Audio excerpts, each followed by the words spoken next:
This is Vibe Science, a top 100 wellness podcast presented by the Radcast Network, breaking wellness barriers and making health truly personal.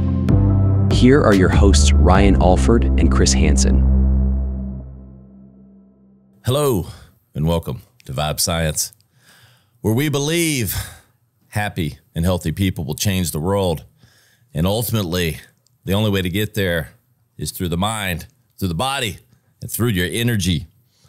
I'm joined, as always, by my good friend, Chris Hanson in Miami. What's up, Chris? What's up, Brian? How are you today, my brother? I'm good. I'm good because you know what? I'm feeling like I'm going to do some mental bicep curls tonight. My brain's going to curl some a little bit. I'm getting strong today because we got our good friend, Andrew Shaw. He's a behavioral change coach. And, you know, he struck me as a serious guy, but I'm hoping we find the lighter side of Andrew, too. What's up, Andrew? Hi, guys. How are you? There is a light side. Yeah, I'll crack a joke now and then. But, it's when I think that doesn't come across on social media. People see this very sort of stoic individual just, reeling off some words. But, I'm open to all emotions, guys. So just good.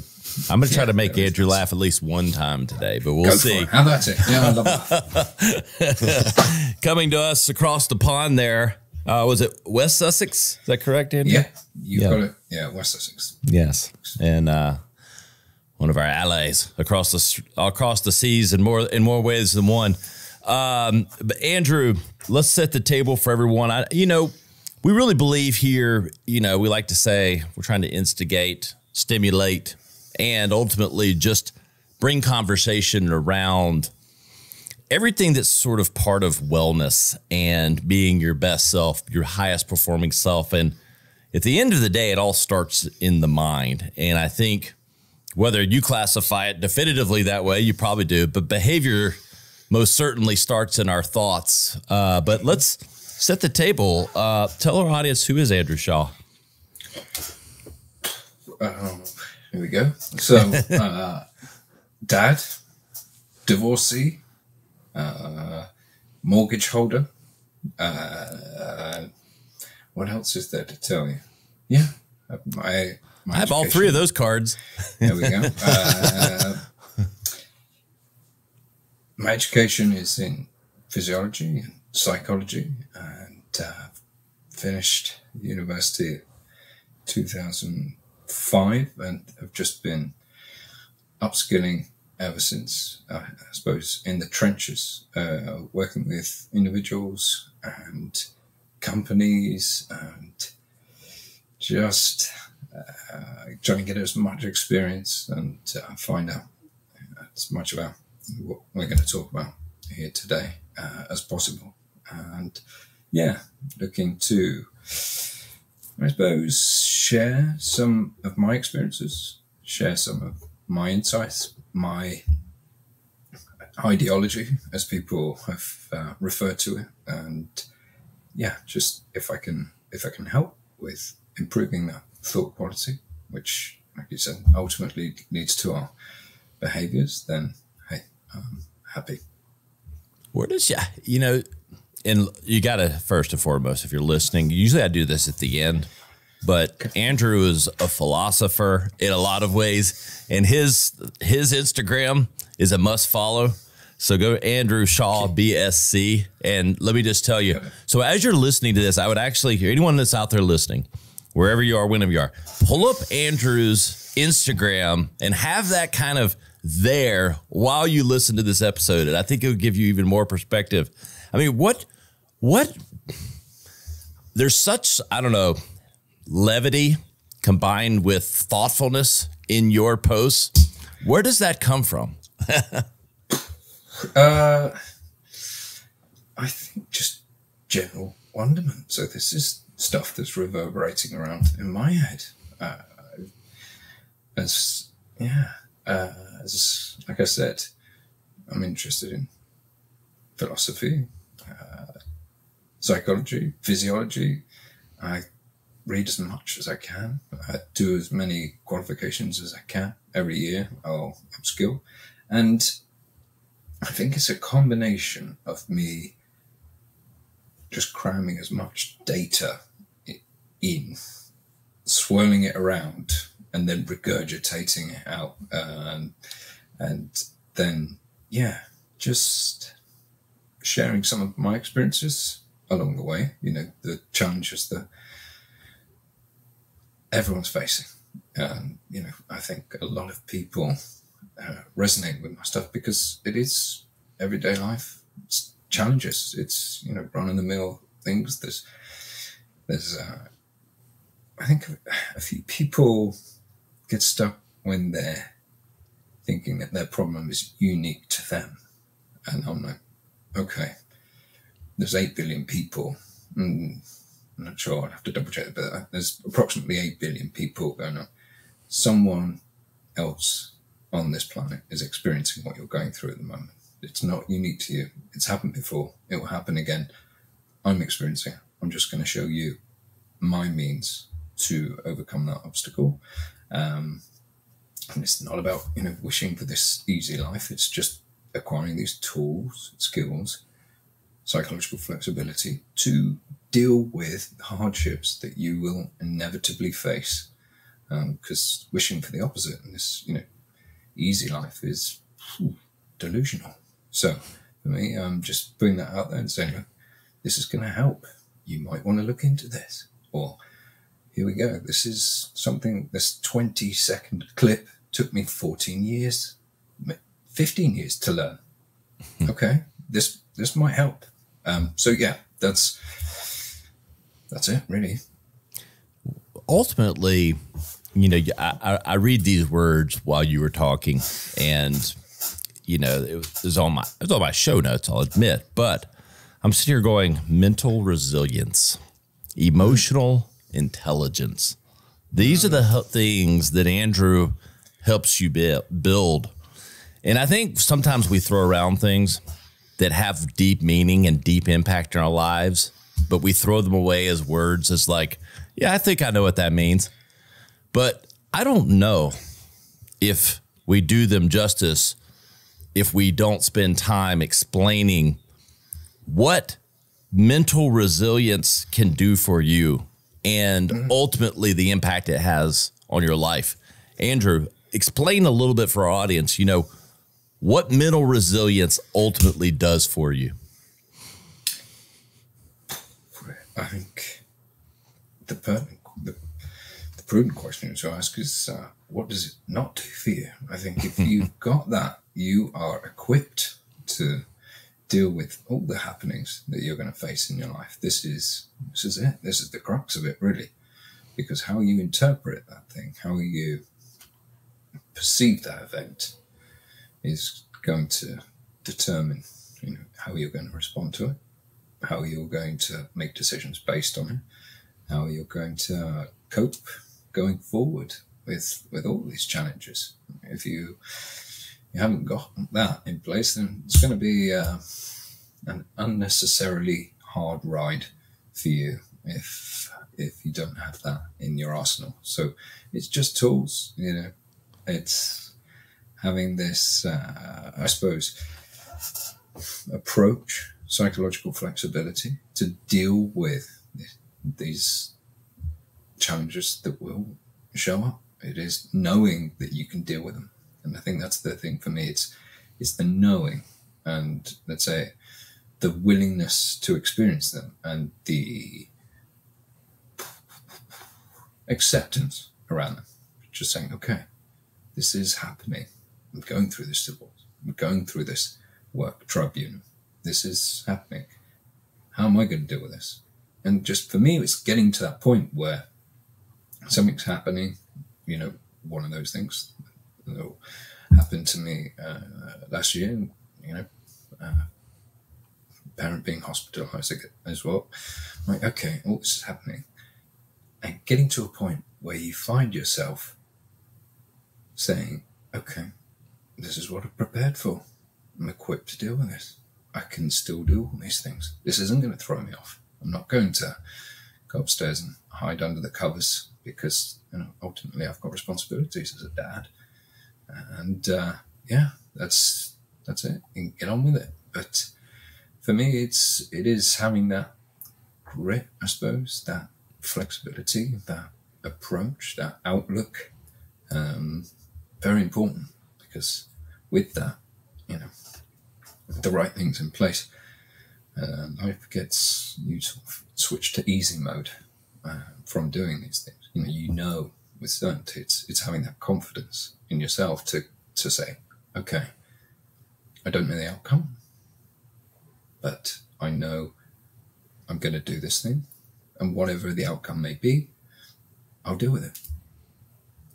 What is, it's a fascinating line here. I've thought about this a lot because I have 4 boys. And as humans, as we evolve and as people, I think, and as parents especially, you always want better for your children. I mean, assuming you're a good human being, average human being, you want better for your children than you had for yourself. And I think about this a lot because I've been thinking about it, because I think about, are we raising a generation that are mentally resilient, And I tend to think we aren't as a whole. And there's this, nature and nurture are always question for me in these kind of discussions. And because as parents, we want better for our kids, and we have better. Most of us have this evolving in the U.S. and England and other places, evolved, places. It's better than our generations before, typically speaking. And so thus our children have more than we had. And when you don't have obstacles in some of the things generationally, I feel like I'm building towards a point. It's the need for coaching for generations that are coming up in these areas is at a greater need than ever before. I feel like, because we've had modern conveniences and things have gone generally more well for us in these generations than previous generations that sort of got conditioned with these calluses. And I'd love for you to touch on just your thoughts in general as you've been working with people, if that's a fair assessment, or if you are seeing, because I feel like I would love for my kids, that my kids need to have a mental resilience course. I need to get them with Andrew. You probably don't know where to work with kids, but because I think this is such a key skill, but our livelihoods have improved, I think, to a level where we don't maybe grind it as much. Anyway, I think you get what I'm getting at, Andrew, but I don't know if that makes sense. Yeah, it makes sense. And I echo your thoughts. I think I've always sought mentors and people who are, let's say, ahead of me. And I'm just going to go to them and pay them the value, for the value that I see in them, and just say, look, help me expedite this process. Struggling with this a little bit. What can I do here? So, yeah, very important. And I think glean a lot from it. And having that, like you say, it is these tests that people seem to be avoiding. It can be quite a comfortable place. The world today, there's an acceptance of staying in your comfort zone. There's an acceptance of avoiding hardship. There's an acceptance of apathy. There's an acceptance of a lot of things, because it's the norm, and we're going to avoid this thing over here, or I don't feel like it. So I'm not going to do it. I'm just like, okay. You might run into some problems later on in life if that's your approach, if that's your MO. So it is. It's just learning that it's okay, or really that hard stuff. And I hop back to Freud when he was on about the fundamental decision making, the crux of our decision making is this pleasure, pain principle. We're all wired to avoid pain, seek pleasure. That's it. That's the basis of your decision-making model. Unfortunately, in the environment we're in today, it doesn't really serve us very well, because there's an abundance of pleasure to avoid that painful stuff. And the painful stuff is the good stuff.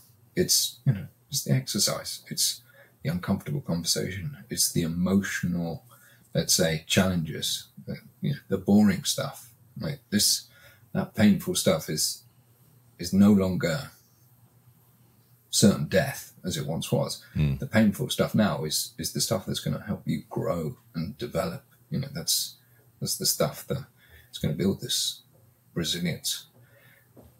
But there's an abundance of pleasure, and it's all there, all on hand, ready for when you don't feel like doing that painful stuff. It's very, very easy. And I think that's the problem. Just this environment that we're not, I suppose, not adapted to. A lot of people haven't adapted to that. And I think that's problematic. So someone to just steer people and say, okay, this is what's happening. This is why you're struggling. It's something that I'm going to encourage my son to engage in, and ensure that he's got that arsenal and these tools. What ultimately, when you're coaching to build this, resilience and emotion, we haven't even touched on emotional intelligence, which I think is almost sort of, they're related, but it's kind of over here. It's different. Yeah. So let's finish off on the resilience thing. How do you make people more mental? How do you take people, like, if we can all agree we're kind of in this environment? I think you summed it up much better than my rambling, Andrew. But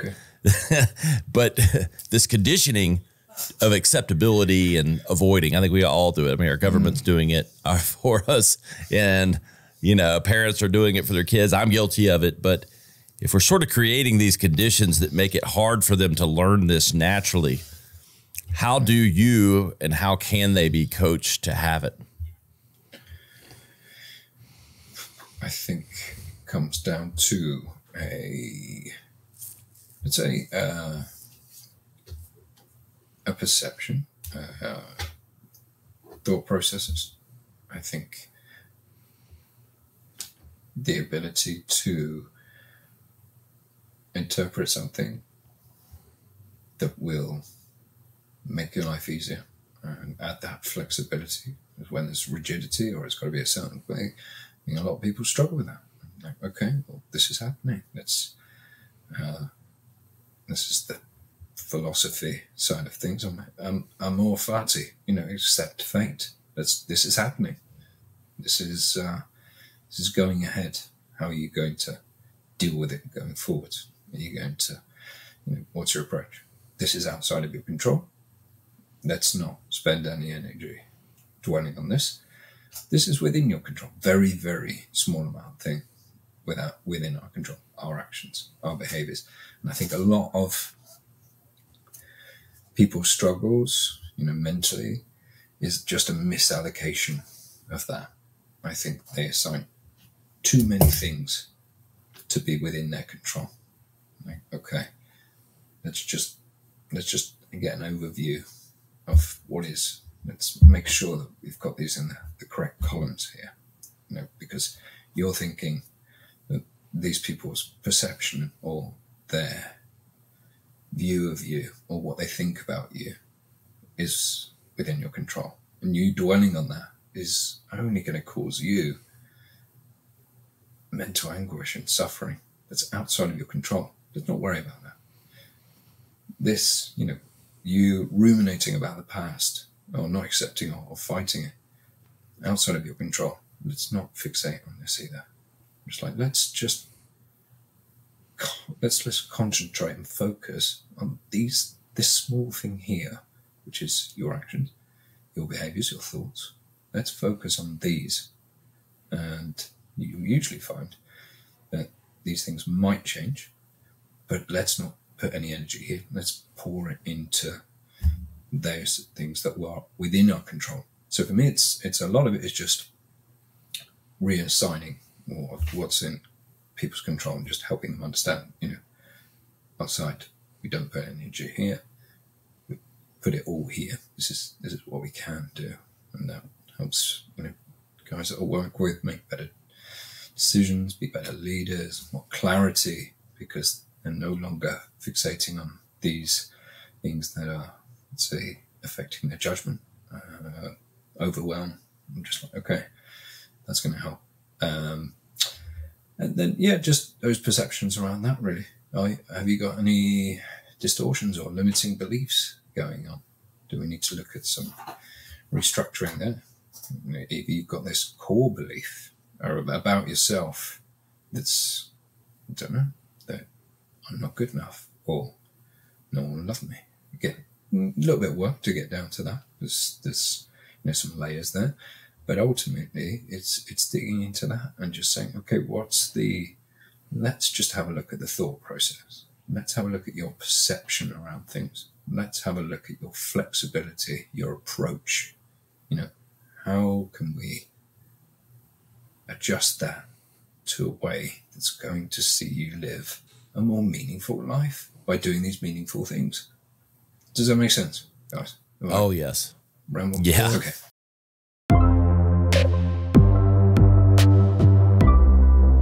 What's up, guys? Ryan and Chris here. I want to talk to you about Apollo, our official partnership with the wearable. And look, we talk about it all the time. The research is out, guys. There's no hiding.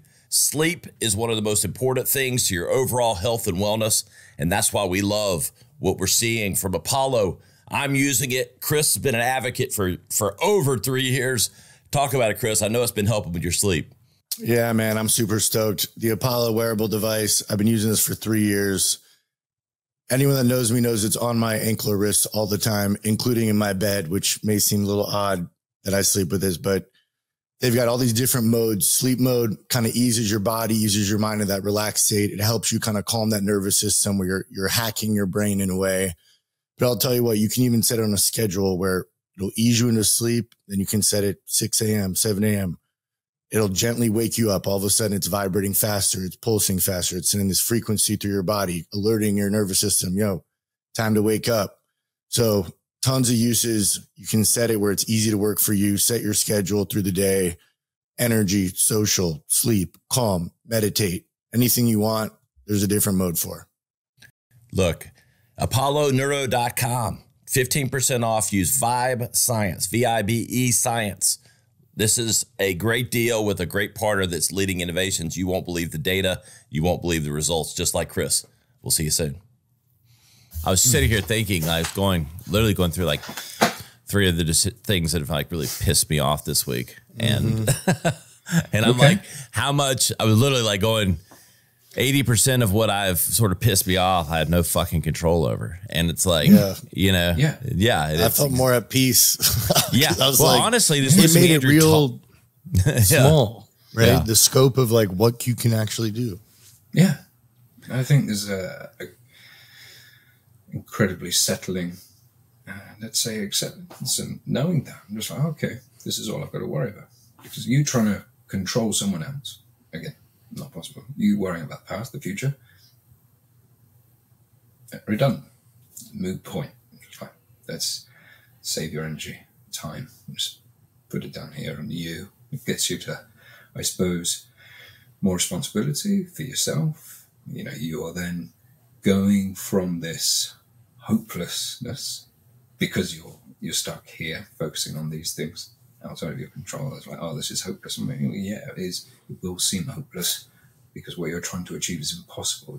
You're not going to succeed in that. But this just will give you some responsibility. Big word, but it's your actions, it's your behaviors. Let's not worry about what those people think. And I think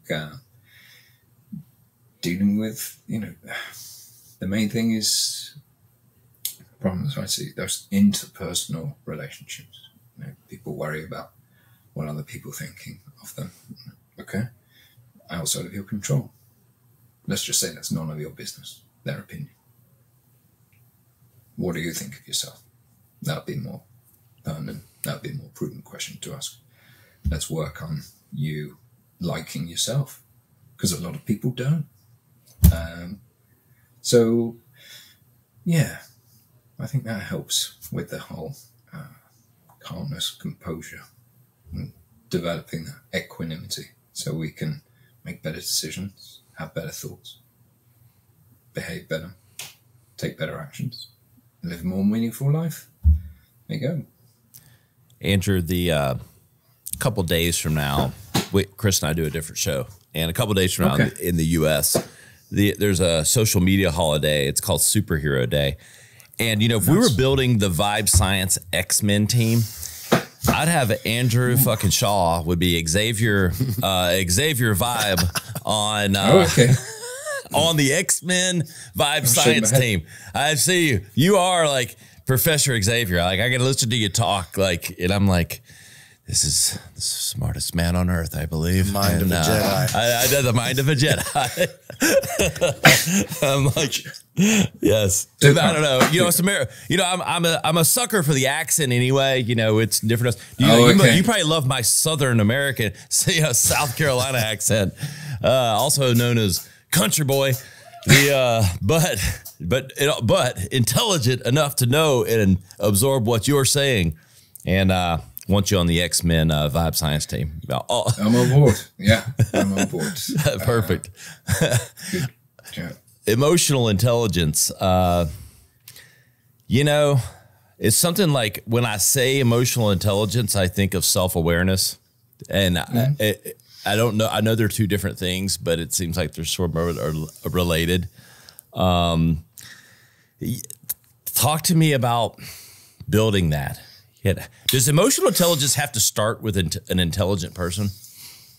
No, I think you can get some very intelligent people who are not emotionally intelligent. Very true. And I think that's what blocks them from realizing. I think that this emotional regulation. I've heard neuroscientists harp on about it and spoke to enough of them. But without that is ultimately, what would I say?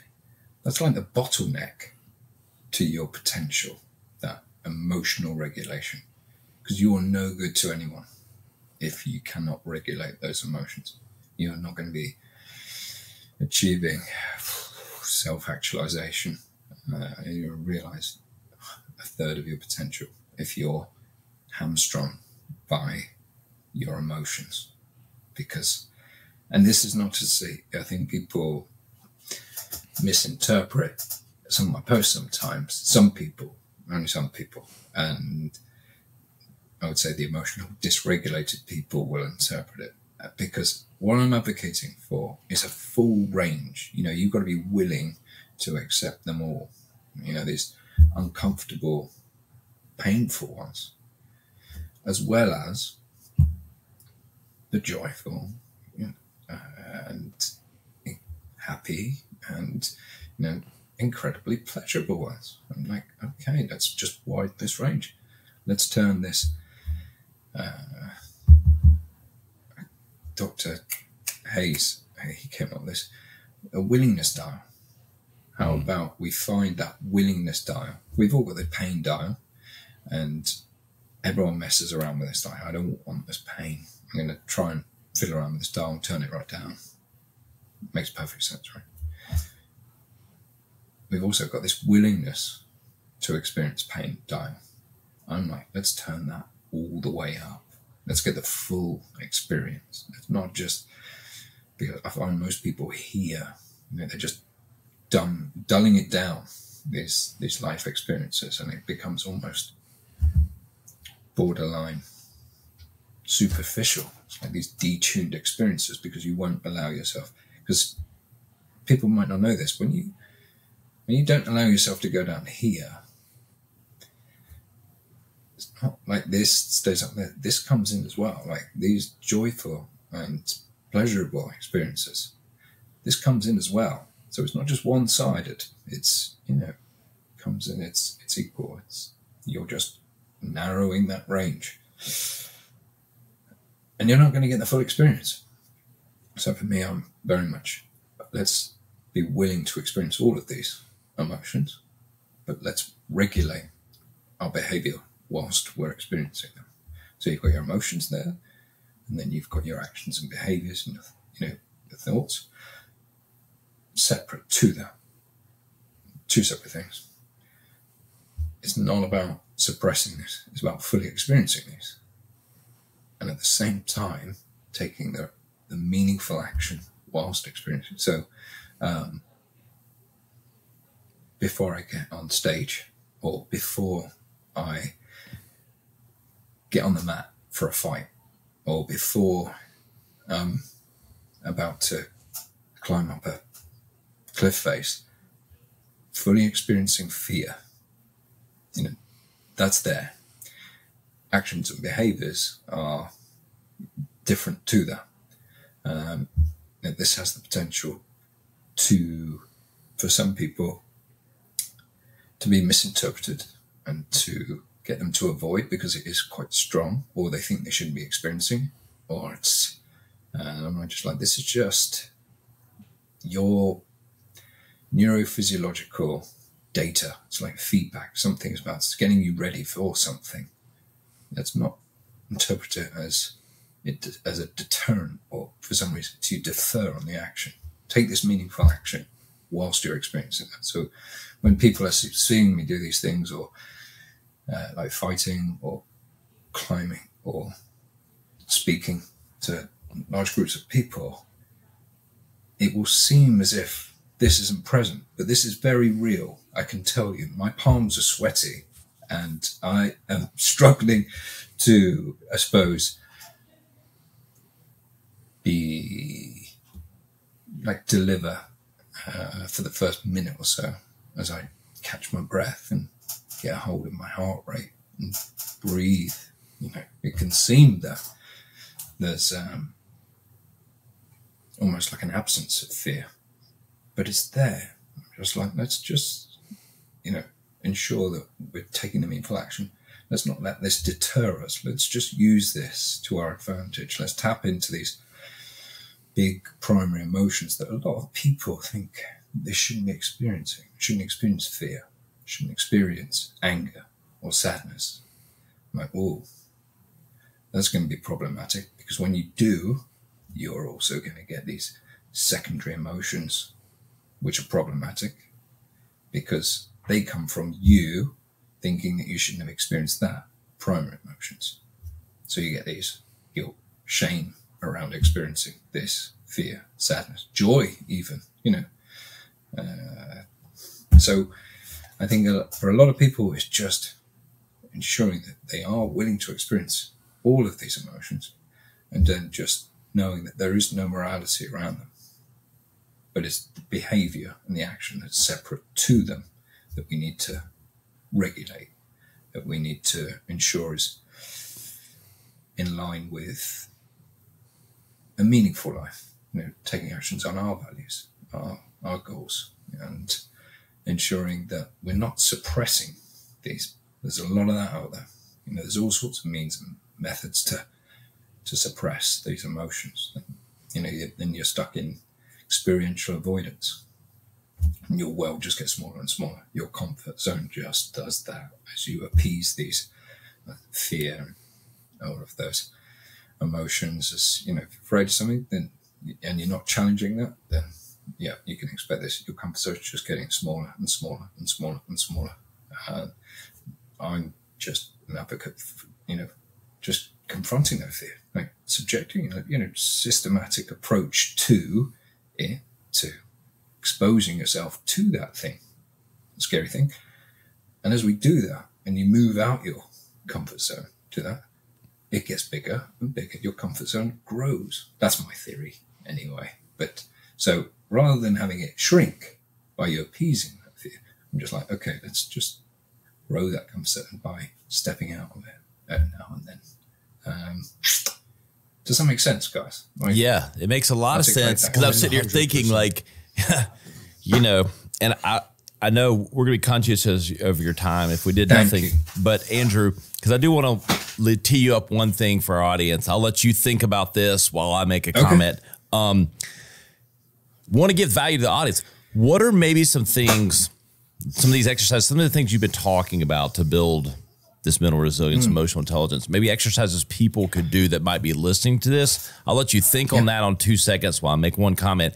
I think listening to you talk about all that stuff, it made me think, you know, like back to what I was saying, like I was thinking of like the rich kid that has always gotten everything he's wanted, and his parents shy him away from all the fear, all the experiences, because he's never had to work for it. And I mean, look, I'm not, that guy's still has to end up doing some things himself, but it made me just think about, because those people often seem shallow, right?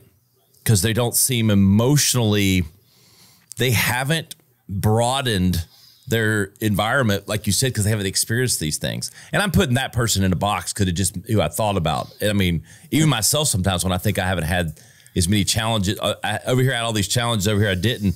I feel broader over here than I do here, you know? And so it aligns perfectly. But maybe, Andrew, so it makes a ton of sense. Any things people could work on at home related to this? Yeah, sure. So for me, like daily things I do is just acts of discomfort, let's say. It could be something as simple as mindfulness. Every morning I will spend time in silence. And it doesn't have to be this, you know, I know a lot of people aren't fans of sitting, breathing, you know, and struggle with that. But for me, it can be, you can do mindfulness or active meditation, running, swimming. You know, there's a lake down the road from me. I go swimming there, you know, just in silence. Running, walking the dog. You know, these are all opportunities for you to just, I suppose, become aware and conscious of thought. You know, the thoughts that are coming in. There's no judgment. Just like, okay, let's just turn off the podcast. Not your podcast, obviously. Listen to that at the time. But I'm just saying that let's just put the music off. Put social media away and just have 15 minutes alone with your mind and see it as a separate entity. You know, these thoughts will come in, thoughts will go out. So practice that. That's something you can do. And cold exposure, big fan of that.